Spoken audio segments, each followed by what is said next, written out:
Hi there! Thank you for checking out my channel. Thank you for clicking on this video. This video is part of the series of videos I post to try to help people out when it comes to aptitude tests like the civil service exam, UCAT, FieldSat, and all of those things. Today we're going to talk about language. It's part of our Wordy Wednesday series. Every Wednesdays I try to post a new video lesson on grammar, vocabulary, or anything pertaining to that kasi alam ko maraming exams ang kailangan ng skills when it comes to this.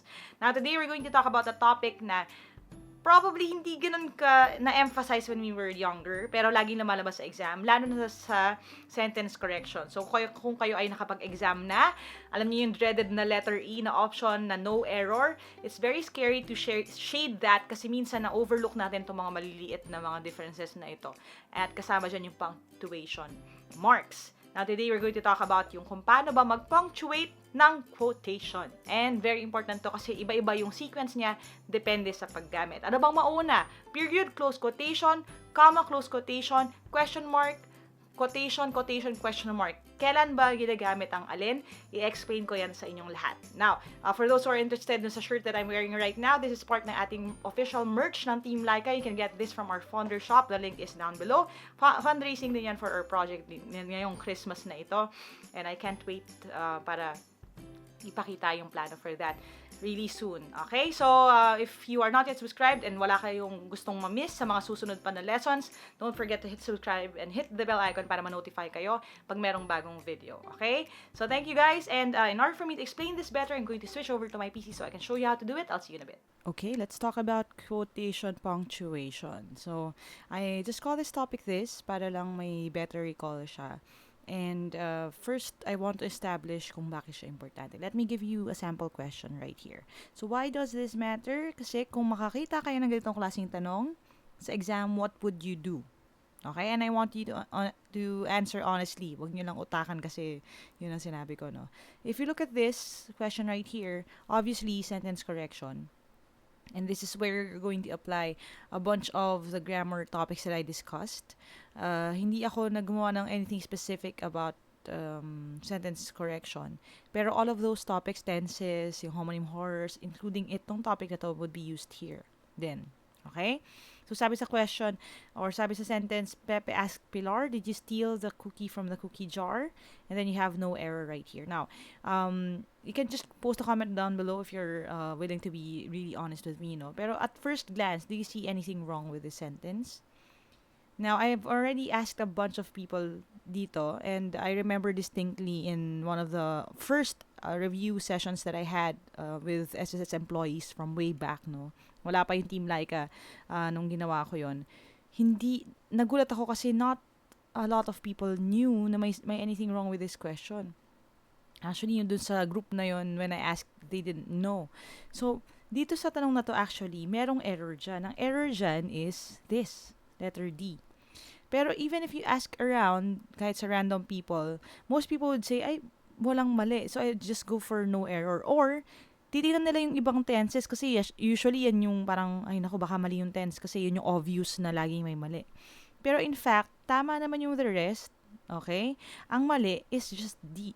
Itong D. Bakit? Kasi dahil dito. And that's exactly why I want to teach you this lesson, okay?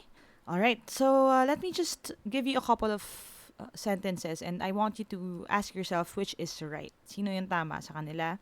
First, you have it right here. You can blame this on Instanomics, or the second one, which is you can blame this on Instanomics.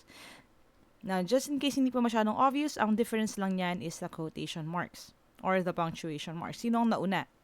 Doon sa nauna, ang nauna yung period, sinundan ng quotation marks. Sa pangalawa, nauna yung quotation marks, sinundan ng period. So, ano ang tama? I'll give you 30 seconds to think about it.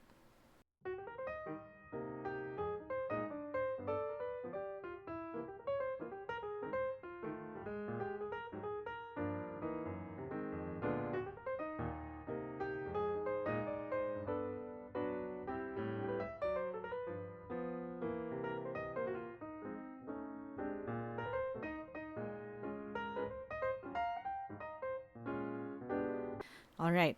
So, did you answer the first one or the second one? Now, if you answer the first one, you're right. And if you answer the second one, you're actually still right.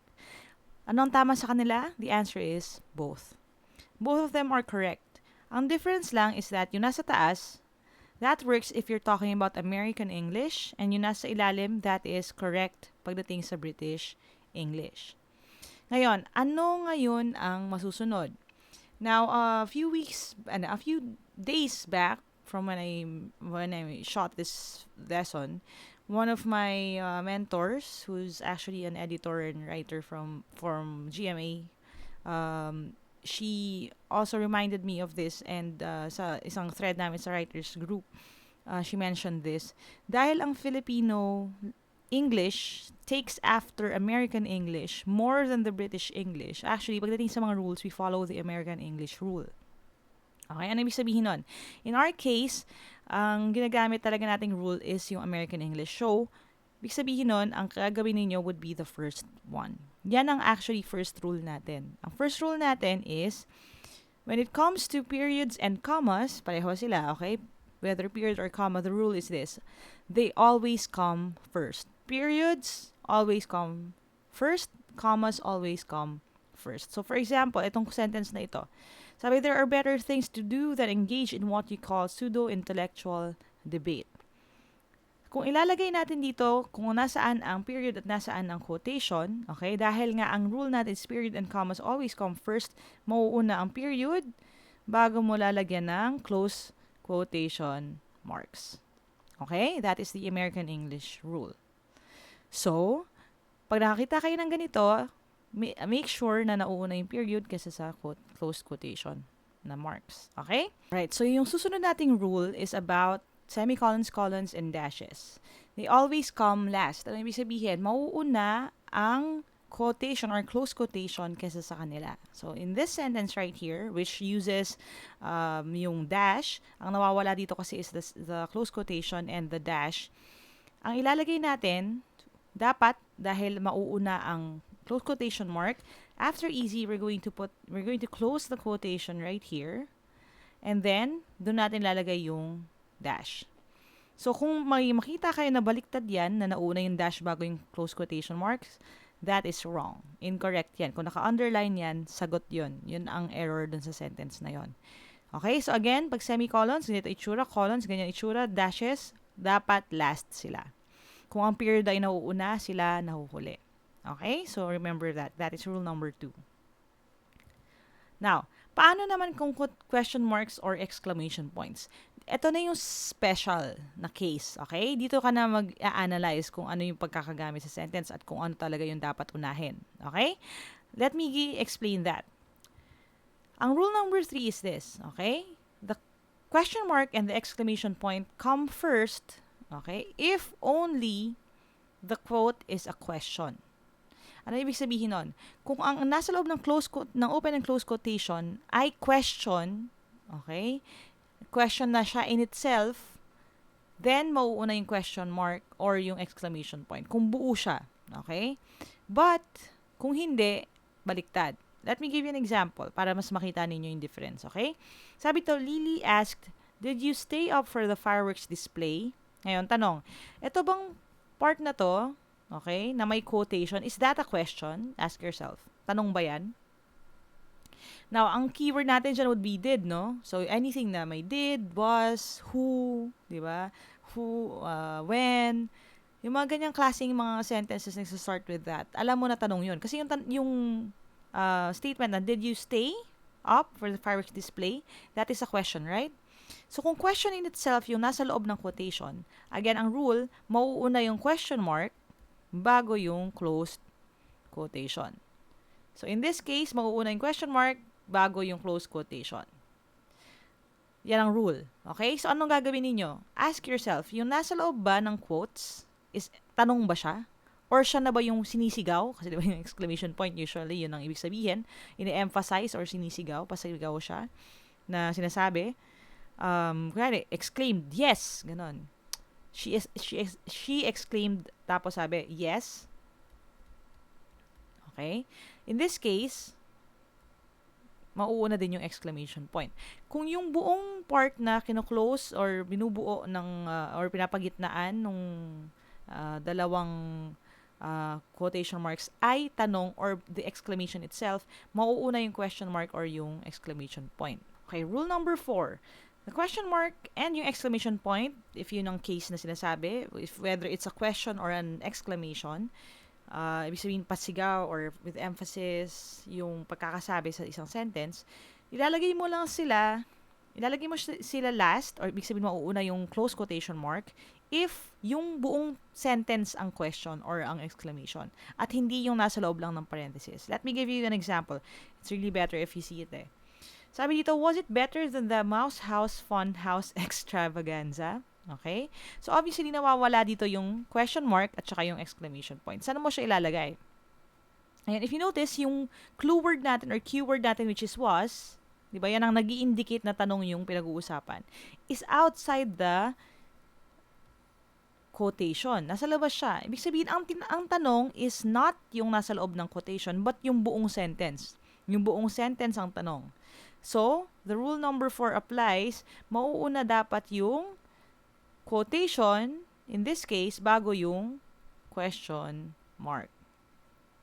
Okay? Do you understand? Kasi again nga, mauuna lang yung question mark kung yung nasa loob ng quotation ay tanong. Eh, tanong ba yung Mouse House Fun House Extravaganza? Hindi yung tanong, di ba? In itself. It's just, kaya siya kinwote siguro kasi copyrighted yung pangalan or yun talaga yung nickname sa kanya, ganun.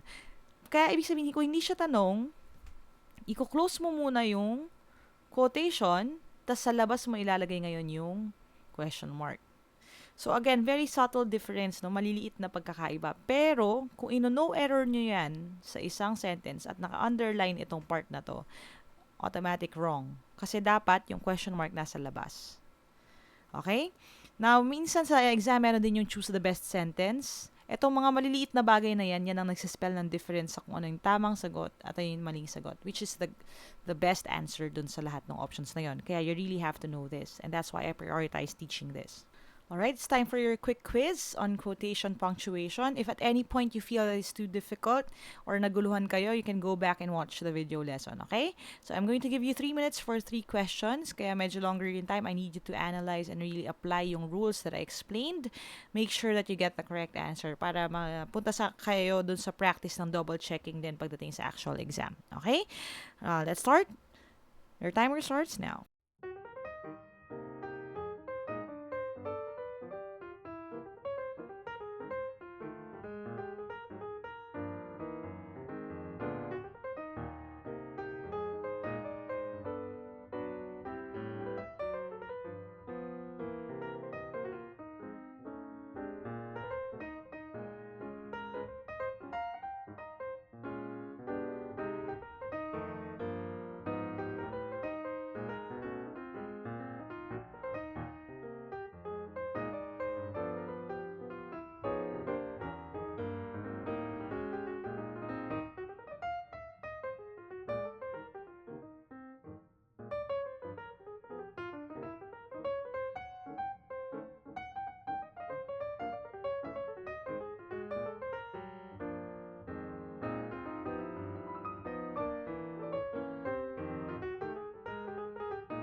Alright, number 1. Sabi, Charlie was there when she asked, did humans evolve from monkeys? Okay? So again, kung titignan mo naman yung ibang parts ng sentence, wala naman masyadong kapansin-pansin na mali dyan. Charlie was there. Totoo naman kasi isa lang si Charlie. So, Charlie was there when she asked. So, she asked, may isang nagtanong, did humans evolve from monkeys? Wala namang masyadong mali doon. However, ang gusto kong maintindihan nyo is that if at any point you see naka-underline itong part na to sa isang quotation, sa isang sentence, kailangan may red flag na agad sa inyo, parang warning na ting, ganun, mag-beep sa inyo to see tama ba yung arrangement na yan? Does it follow the rules? Okay? Sabi natin, kapag ang question mark nasa labas or nauhuli sa quotation, ibig sabihin yung buong sentence ang tanong. At hindi yung nasa quotation marks lang. But if you notice here, if you start with the quotation, sabi, did humans evolve from monkeys? Is that a question? Yes, right? Kasi meron kang did. At saka tanong talaga yan, did humans evolve from monkeys? So in that case, etong arrangement na to is actually wrong. Dapat question mark muna bago quotation. Kasi yung Charlie was there when she asked, that is just a regular sentence. It's not a question. Kung nakalagay pa siguro would be, kung ang sentence mo pa would be, was Charlie there when she said humans evolved from monkeys? Kung ganon, baliktad ng mangyayari, mauuna ngayon yung tama na to, yung quotation bago yung question mark. Pero dahil ang tanong lang ay yung nasa loob ng quotation marks, nauuna dapat yung question mark. So, ibig sabihin, ang error dito is letter D. So, if you chose letter E, no error, again, 1 point agad, mali na naman yun. So, be careful. Alright? Number 2, sabi, Johnny's my first love. She whispered with the tiniest smile. Okay? So, again, pag at any point you see may naka-underline na ganitong part, be wary. Wala namang iba. Johnny's my first love. Wala naman. Whispered with the tiniest smile. Walang mali dun sa ibang parts. Before I shade no error, balikan ko muna to. I have to make sure na tama yung arrangement. Ngayon, ano to? It's a comma, right? And we did say the comma has to come first. So, dapat dito, Johnny's my first love. Mauna dapat yung comma bago yung quotation marks. Yan ay rule number 1, right? So, ibig sabihin may mali dito. Ang mali is letter B. And I hope you got that right. Okay? Number 3 tayo. Ito, medyo mahaba-haba yung sentence. So, kailangan pag-isipan. Sabi, he believes that the best sci-fi series is Star Wars. He challenged anyone who believed differently. So, wala naman akong maireklamo dito sa sentence na ito. Kaya lang, yan, agad, red flag uli. Before I shade no error, tanongin ko muna yung sarili ko, tama ba yung pagkakagamit nila dito? Mauuna ba talaga ang quotation mark kaysa sa semicolon? And the answer would be yes, right? Rule number 2. Sabi natin, pag nakakita kayo ng semicolon at quotation mark, at close quotation mark, mauuna dapat yung close quotation mark bago yung colon. So, in this case, tama yan. So, wala na ako mahanap na mali. The answer actually is letter E. No error. Okay? Kung ang sinagot nyo naman dito ay B dahil sigurista kayo or nanghuhula lang kayo kasi yan yung topic, malamang yan din yung mali. Ingat lang kayo doon, ha? Sinadya ko talaga na merong isang no error dyan para maintindihan ninyo, yes, possibly po na no error ang sagot sa exam. Huwag nyo naman ipilit na may mali kung wala. Okay? Kaya lang, again, be careful. It's better, and actually, it's best to double check. Okay? So again, I hope you got all of those right. If you didn't, okay lang yan. Balikan nyo na lang. Medyo kalimutan nyo ng konti, tapos balikan ninyo para fresh ulit siya sa inyo. And magpo-post din naman ako ng ganitong sample question sa ating page. So make sure that you follow the Facebook page. Alright? Para makakuha kayo ng mga ganun. I usually post them pag lunchtime para kahit nag-work kayo, you can answer them during your break. Okay? Alright, I hope you learned something today. If you did, click thumbs up. Make sure that you share this video with your friends na mag-exam din sila para mas marami pa rin tayong matulungan. I'm so happy that this family is growing, this community is growing, and I'm just really glad na yung spirit lang ng learning and helping other people learn ay naiwan dito kahit na 3 years na natin itong ginagawa. So, thank you guys for being part of that. Again, if you have any questions, requests, or gusto nyo makita yung schedule for the upcoming live review events or get a copy of the reviewers that I made, you can go to www.facebook.com/Team Lyqa for that. You can always go to our website then for worksheets and everything like that.